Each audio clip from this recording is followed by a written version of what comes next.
Hello. ஒரு நாள் ஒரு குட்டி பையன் ஒரு வெங்காயத்தை வச்சு உரிச்சிட்டு அதில் என்ன இருக்குன்னு சொல்லிட்டு ஆராய்ச்சி பண்ணிட்டு இருந்தாங்க. அவங்க தாத்தா சொன்னாரு, தம்பி அதில் ஒன்றுமே இல்லை, அது வெறும் தோல் தான் அப்படின்னு சொல்லிட்டு. ஆனால் அந்த குட்டி பையன் நம்பாமல் அதை உரிச்சு பார்த்து கடைசியில் ஏமாந்து போனாங்க. இவ்வளவுலேயே கண்ணும் கருத்துமா இருக்கிறவங்க கடைசியில் கண்டுகொள்வதும் ஒன்றும் இல்லை அப்படின்னு சொல்லிட்டு தான். வேதத்தில் கூட எல்லாத்தையும் ஆராய்ச்சி பண்ணி பார்த்துட்டு ஒருத்தர் கடைசியில் சொல்லியிருப்பாரு, டம்மி பாவா ஒன்றுமே இல்லை அப்படின்ட்டு. அவர் வேற யாரும் இல்லைங்க, நம்ம சாலமோன் தான்.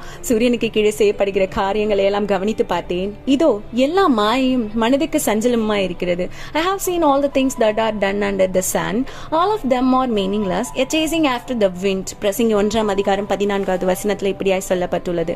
உலக சிற்றின்பம், செல்வம், கலாச்சார களியாட்டுகள் இவை அனைத்தையும் அனுபவித்து பார்த்த சாலமோன் அதிலே நல்வாழ்வும் மனநிறைவும் கிடைக்குமா என சோதித்ததாகவும் அவை மெயின்பம் தர மறுத்தது என்றும் இறுதியில் வாழ்க்கை திருப்தியற்று வெறுமையாகவே காணப்பட்டது என்றும் சொல்றாருங்க. தேவனையும் அவரது சித்தத்தையும் நோக்கும்போதுதான் நிலையான சமாதானத்தையும் மனநிறைவையும் சந்தோஷத்தையும் நம்மளால காண முடியும். ஆமென்.